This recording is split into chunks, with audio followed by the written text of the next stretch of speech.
noite com Jesus. Amém. Vamos ficar de pé, irmãos, vamos ler a Bíblia. Nós temos mais 3 moribundos. Moribundos são aqueles que estão à porta da morte, né? E em certos casos, parece que há uma coisa dentro da gente que diz que vai mesmo, vai mesmo. Você tem que orar somente para Deus estar ao lado da pessoa ali até partir, descansar, não é? Mas isso, questão de época também, né? Parece que tem uma época que vai muita gente. Às vezes passa, tem ano que não vai muita gente. Esse é um ano de ir muita gente, não é? Principalmente os que são regidos por Netuno, né? Eles dizem assim, mas deixa isso para lá. Não é todo mundo de Netuno, regido por Netuno que vai, não. Vai ficar muita gente aí, vai brigar muito tempo ainda. Mais 28 anos, né? Aleluia. Verso 13 e 14 do capítulo 7 de São Mateus. Entrai pela porta estreita, porque larga é a porta e espaçoso o caminho que conduz à perdição, e muitos são os que entram por ela. E porque estreita é a porta e apertado o caminho que leva à vida, e poucos há que a encontrem. Senhor Jesus, nós te pedimos que os nossos pensamentos, as nossas palavras sejam para edificação das nossas almas, daqueles que nos ouvem, sempre que falamos, particularmente, em qualquer hora possa ter fundamento, porque isso traduz mais segurança para quem fala e para quem ouve. Muito especialmente quando se fala a palavra de Deus, a pregação da palavra, um culto, nós esperamos, ó Deus, que todos sejam ricamente recompensados de virem à tua casa, se assentarem nesses lugares, em espírito e em verdade, diante do teu trono da graça. Em nome de Jesus Cristo, nós te suplicamos perdão dos nossos pecados, a cura das enfermidades, a libertação, Senhor, daqueles que estão oprimidos. Em nome de Jesus Cristo, nós te pedimos estas bênçãos. Amém. Amém. Assentai-vos.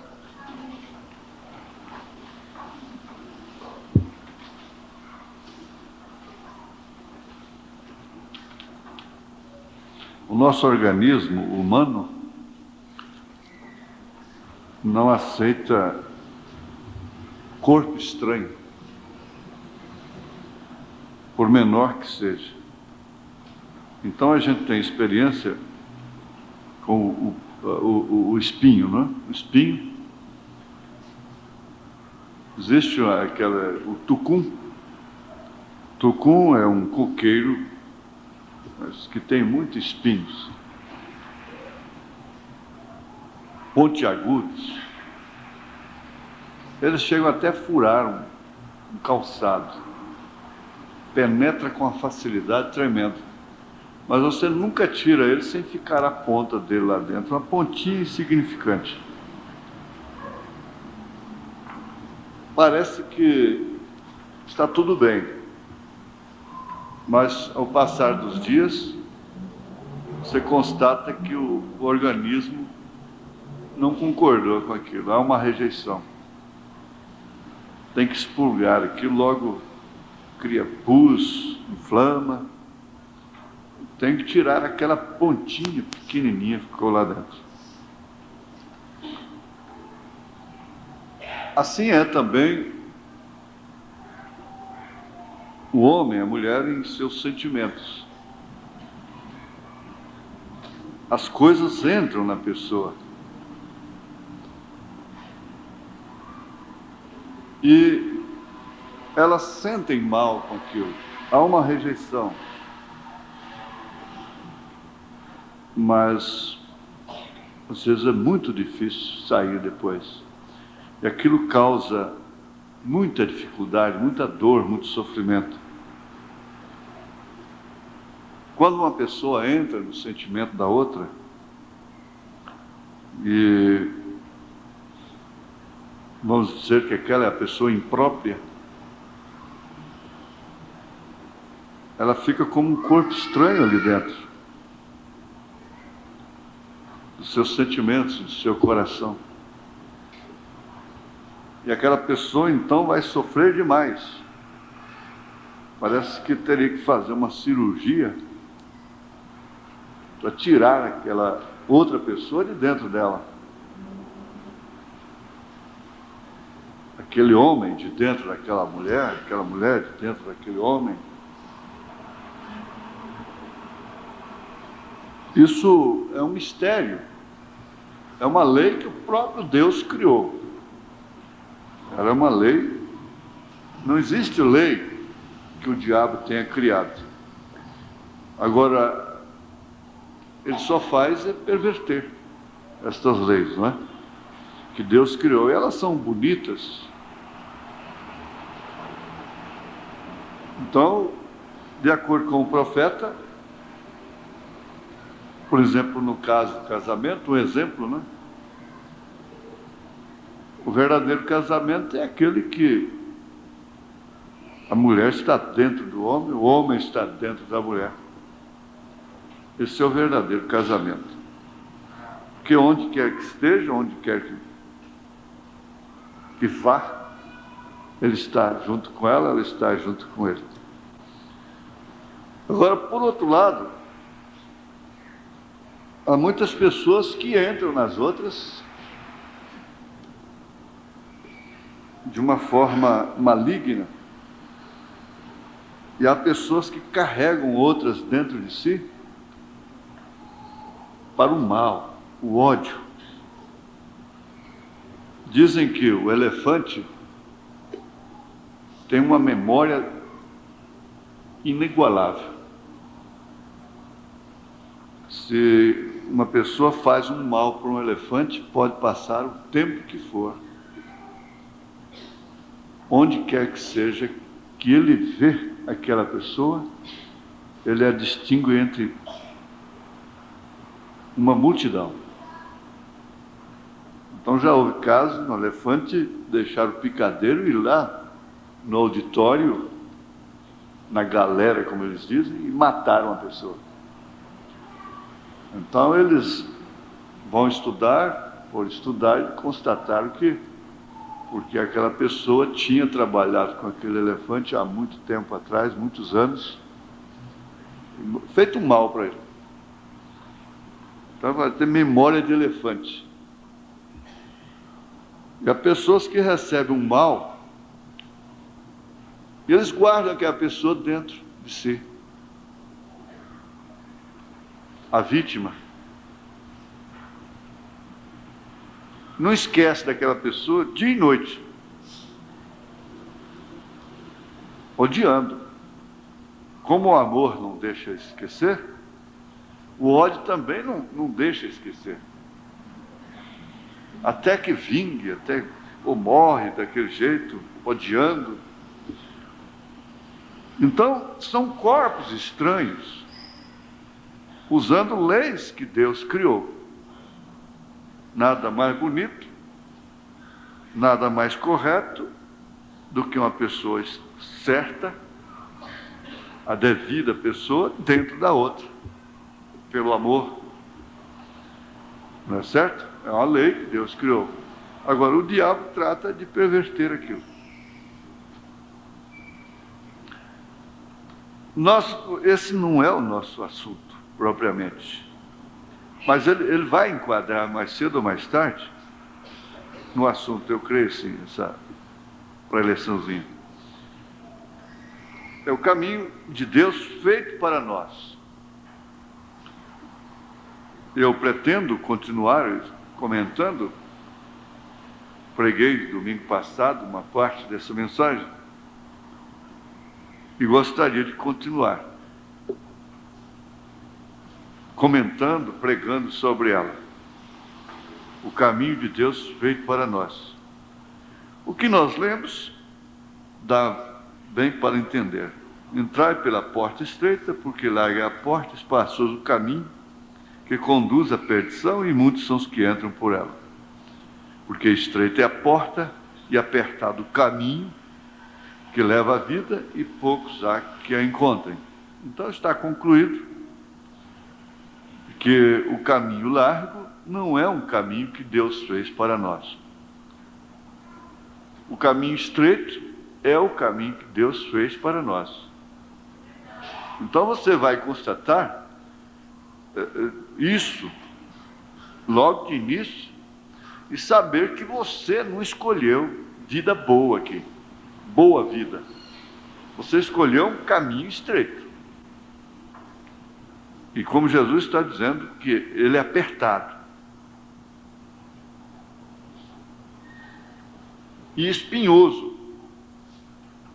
Agora, a estrada larga, você já viu, a porta larga, o caminho é largo, e aparentemente não tem essa aflição, esse sofrimento que o caminho feito por Deus para nós tem. Então ninguém se engane. Por isso o profeta diz: se qualquer um pregador que tentar florir o caminho para você, ele é falso. Dizer que você não vai sofrer mais e que você vai só ter boa vida, tudo vai chegar na sua mão à vontade e você vai ter tudo o que quer e que deseja. Então ele é falso, porque esse não é o caminho de Deus feito para nós. Jesus chegou a ser, ele foi tão autêntico nesse sentido que ele disse: quem quiser vir após mim, negue-se a si mesmo, tome a sua cruz e siga-me. Tome a sua cruz. Então, você só vai poder chegar lá através desse caminho feito por nós, se você pensar, aceitar dessa forma. Sua entrada, o seu começo tem que ser por aí. Agora nós vimos aqui, onde paramos, que Deus estava aperfeiçoando Abraão, fazendo com que a sua vida ficasse mais difícil. Não pode vir aperfeiçoamento sem provas.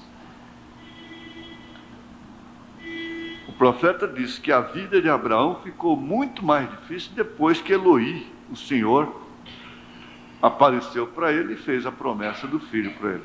Porque até então, ele já não pensava mais em filho.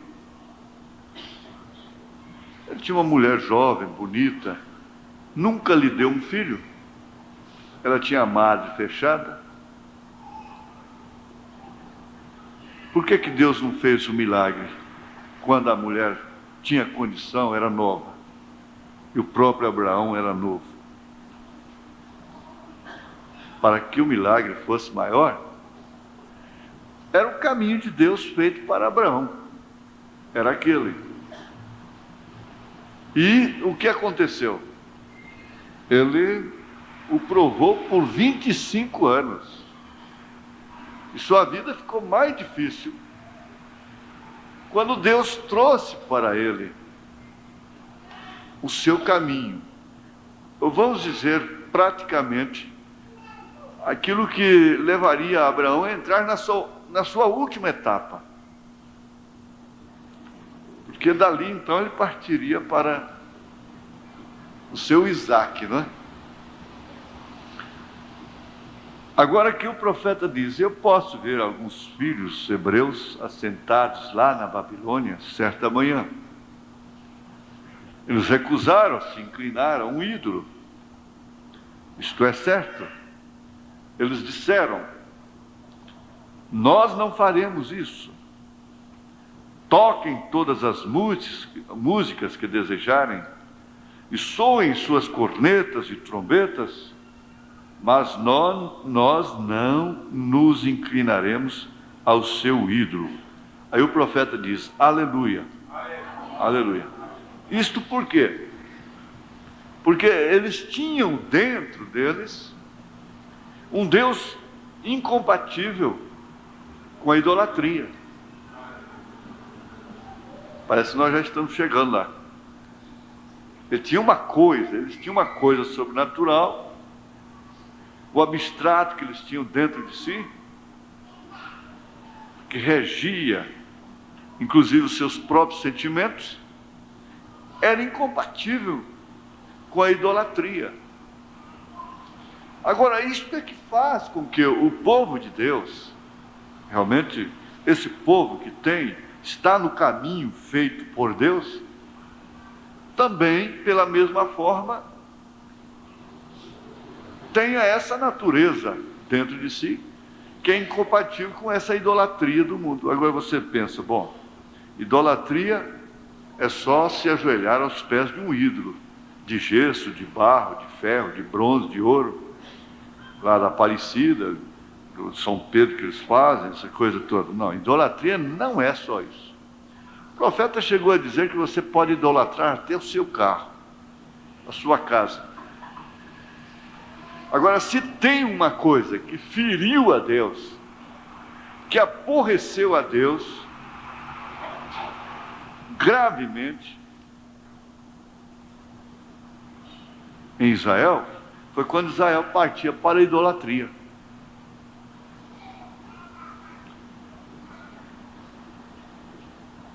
Deus não tem, ele não tem natureza, Deus não compatua com a idolatria, não tem como.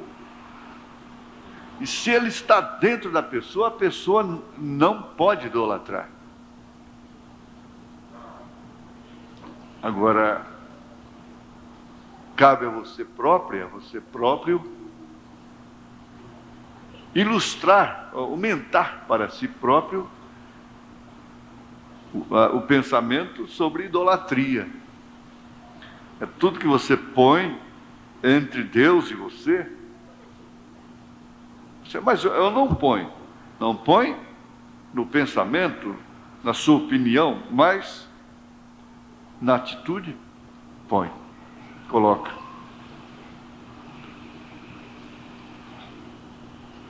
E eles tinham dentro de si um Deus que era incompatível à idolatria, e por isso eles não se inclinaram, mesmo ameaçados de serem queimados vivos. Aí o profeta diz: dá-nos mais alguns Sadraques, Misaques e Abednegos, sim, Senhor, que não se inclinem às suas coisas mundanas. Nós não somos obrigados a nos inclinar a Ele. Deus nos fez livres através do Espírito Santo, aleluia. Sim, Senhor. Nunca houve tanta idolatria como há agora. O povo está idolatrando qualquer um mito que levanta aí no futebol, na corrida de automóvel, no voleibol, no basquetebol, na política, na música, no cinema. Eles chegam a dizer: é meu ídolo. A criancinha já diz: fulano de tal é o meu ídolo. Aquela fulana de tal é ídolo dos baixinhos, né? E assim por diante. Então é uma nação, um povo idólatra, porque não tem a coisa que é incompatível com a idolatria dentro de si. Isso explica tudo. Agora posso ver lá certa manhã. Vamos virar nossas câmeras lá para aquele lado um minuto. E veja, observe. Eu posso ver aqueles garotos lá embaixo certa manhã. Eles disseram: agora veja, o rei disse: todos que não se inclinarem, nós vamos lançá-los na fornalha ardente. Agora ali estava havendo um caminho que dirigia lá para a fornalha ardente. Isso aqui é um caminho, é uma vereda, e ela vai terminar na fornalha ardente.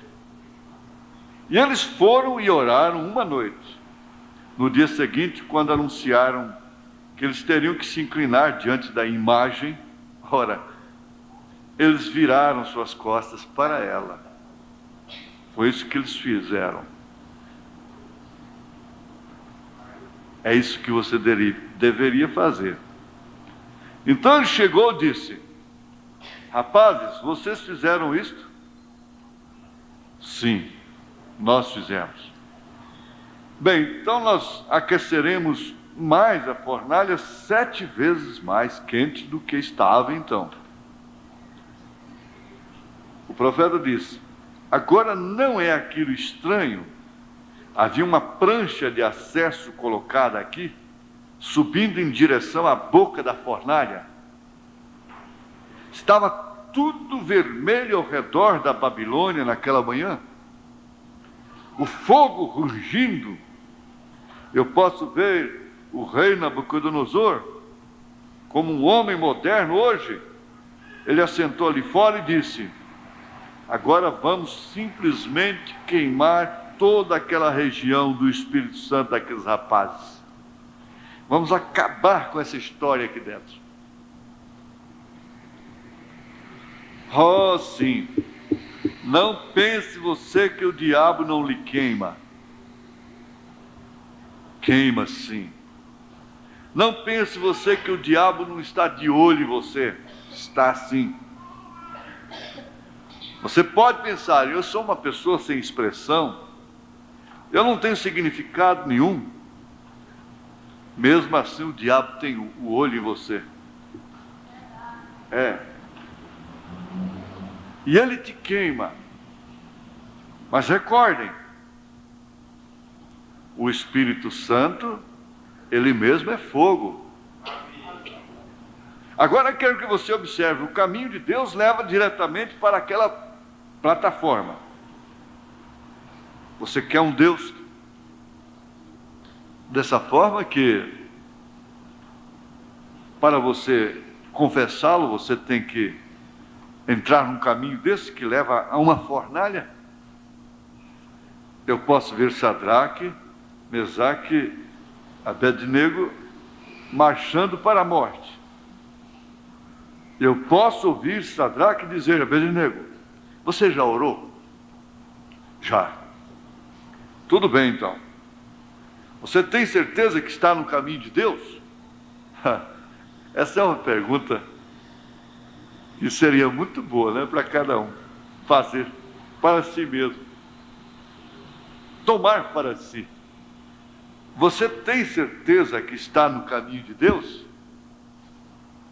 Então você vai enfrentar uma dificuldade muito grande, hein? Sim, Senhor. E Deus disse em sua palavra para nós não nos dobrarmos a ídolos. E nós não faremos isto. Deus é capaz de nos livrar desta fornalha ardente. Mas se Ele não livrar, não importa. Nós não vamos nos inclinar. Vamos no caminho provido por Deus. Agora você está vendo aí a decisão de 3 jovens que possivelmente, se vivessem hoje, estariam assentados aqui, morassem aqui em Goiânia, eles estariam assentados aqui esta hora. Não sei se um deles seria o pregador, não sei. Mas o certo é que eles estariam assentados aqui. Se eles morassem em Goiânia, eles estariam assentados aqui nesta hora. Nada os teria segurado em casa. Interesse algum.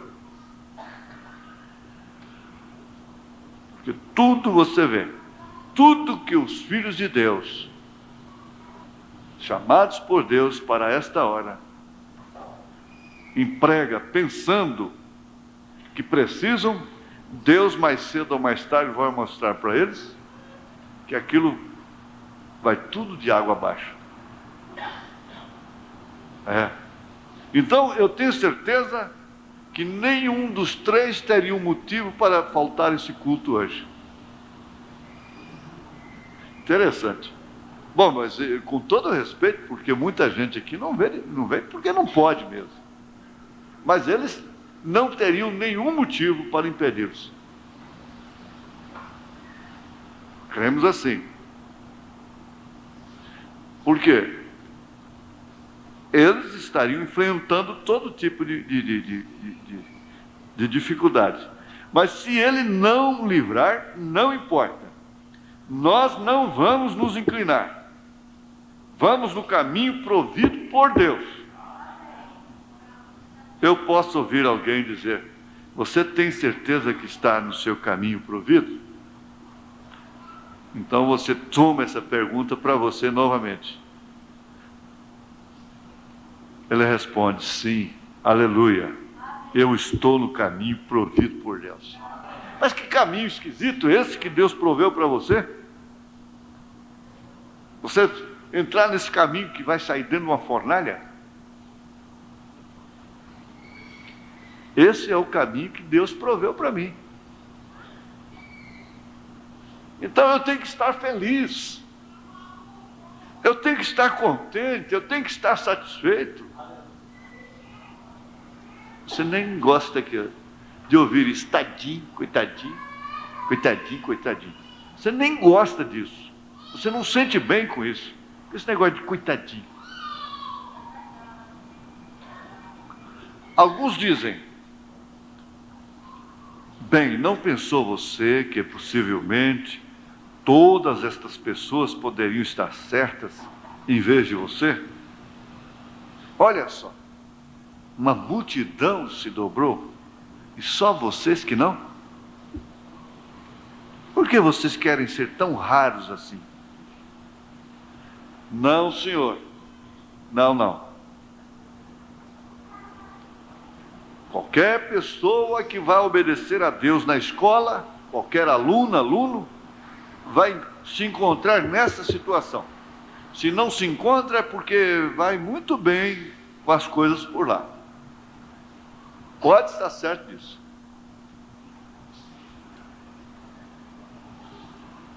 Qualquer pessoa que se coloque nessa posição vai ser visto de uma forma diferente, mesmo onde trabalha.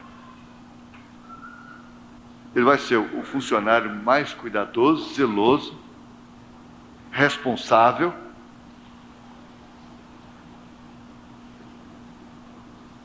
Mas ele vai contrariar muita gente ali dentro.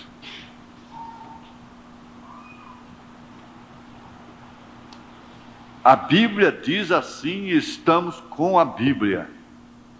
Diretamente para aquela plataforma foram eles. Eu posso, o calor intenso estava quase, ele realmente matou aqueles homens que os trouxeram. Eles já estavam quase para entrar. Aqueles soldados que levaram os três jovens, nem precisava de soldado nenhum levá-los lá, bastava o rei falar: agora caminha para lá. Ele não precisava ter perdido soldados. Mas só com o calor, eles foram queimados. Aqueles que os levaram. Eles já estavam quase para entrar. Deus não tinha dito uma palavra, totalmente em silêncio, com os braços cruzados, como diz aquele crítico alemão. Eles continuam andando no caminho provido. No caminho provido. Você pode dizer: mas está tão custoso. É o caminho provido. Foram bem à boca da fornalha. quase na hora que estavam prontos para entrar na fornalha ardente, eles sabem, eu tenho um quadro bem negro aqui em minha frente neste momento. Homens que tentam viver fiéis a Deus, andando no caminho provido por Deus, se preparando para serem queimados. Que quadro! Que quadro de chacota! Sendo zombados, ironizados. Eles murmuravam. Que loucura, que besteira! A sua própria Bíblia não manda obedecer às autoridades, pois elas são constituídas por Deus. É interessante que eu me lembro aqui agora, que o irmão Branham mesmo disse que o judeu que não estivesse lá em Sodoma, lá em Babilônia, estava sob maldição. Ele tinha que estar cativo, porque o cativeiro era um propósito de Deus, era profetizado por Deus. Então, se eram para estar lá, deviam obedecer em tudo. Eles obedeciam em tudo. Eles eram os mais excelentes que tinham lá dentro. Mas não em relação à idolatria.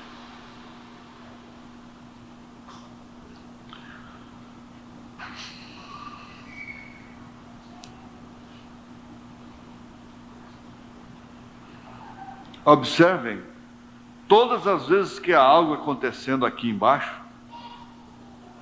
há algo acontecendo lá em cima, ao mesmo tempo.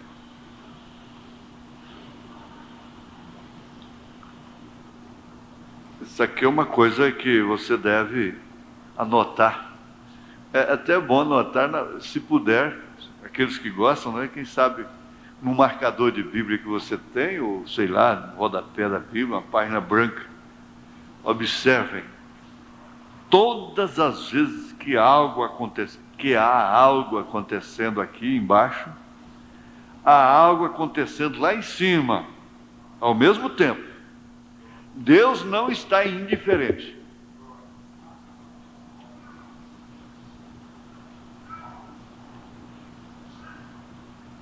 Observem, todas as vezes que há algo acontecendo aqui embaixo, há algo acontecendo lá em cima ao mesmo tempo. Vamos olhar lá em cima um pouquinho e ver o que está acontecendo. Lá em cima. Aqui embaixo nós já sabemos. Eles estão caminhando para a fornalha. É horrível. O que está acontecendo aqui embaixo é horrível. Preste atenção. O que está acontecendo aqui embaixo é horrível. Mas vamos ver o que está acontecendo lá em cima. Eu posso vê-lo ali de pé, e seu suntuoso manto ao seu redor, aleluia. Eu posso ver a primeira coisa vindo da direita, um enorme anjo chamado Miguel. Eles tinham um lá em cima. Você sabia disto?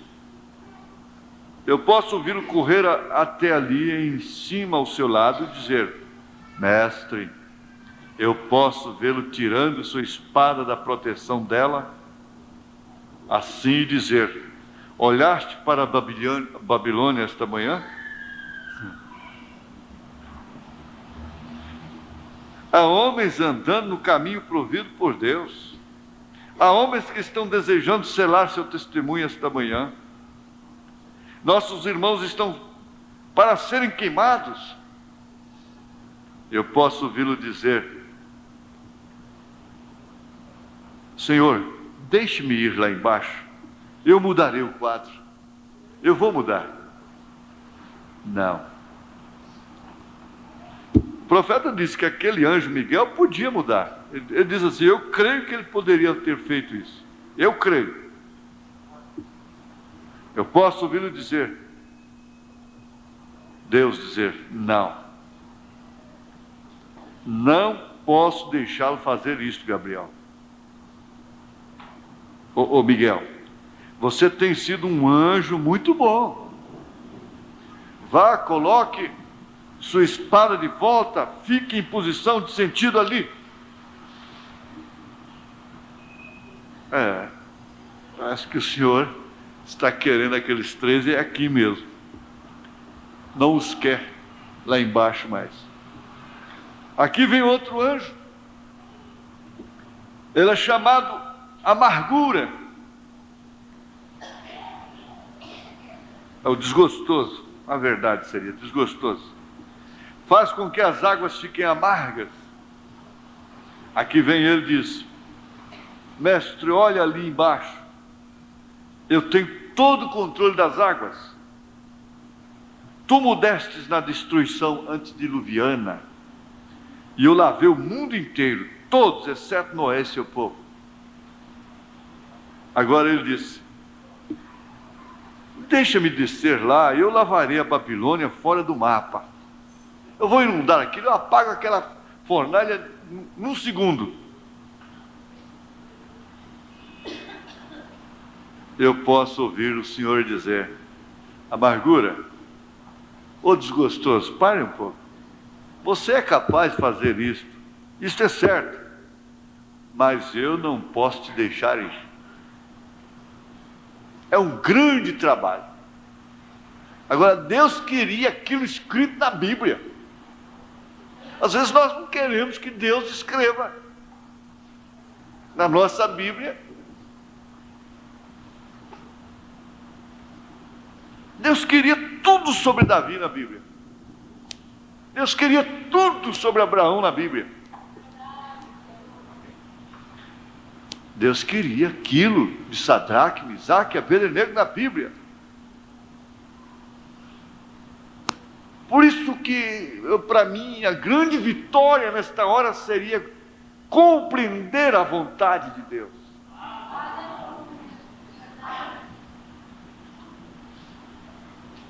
E você não entende a vontade de Deus na vida dos outros, às vezes você estaria ali censurando Sadraque, Misaque e Abednego. Como muitas vezes nós censuramos irmãos nossos que estão passando, cumprindo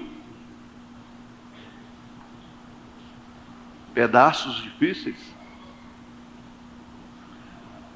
E para entendermos isso, nós temos que passar pelos nossos também. É a única maneira. Então,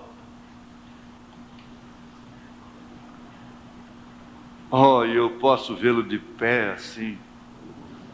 Eles estão para dar o último passo. Eu posso vê-lo se levantar ali e dizer: vem aqui. Para um grande cúmulo de trovoada no além. Que coisa! Ele o obedeceu. Eu posso ouvi-lo dizer: vento do leste, norte, oeste e sul, venham aqui e levem este cúmulo de trovoada. Eu vou dirigi-los como cavalos. Ele pode fazer isso. Eu vou assentado neste cúmulo de trovoada esta manhã como uma carruagem. Eu vou até a Babilônia eu mesmo. Aleluia. Aquela era a velocidade da onipresença. A velocidade da onipresença. Ele já estava lá quando ele estava falando isso. Eu posso vê-lo estender a mão e segurar um relâmpago na forma de zigue-zague, e no estrondo atravessando os céus assim, logo que deram seus últimos passos andando no caminho provido por Deus. E no momento que chegaram ali, ele passou pelo mar da vida e apanhou uma folha de palmeira. Fica bonito demais, fica? E ele estava de pé ali embaixo, abanando a cinza deles.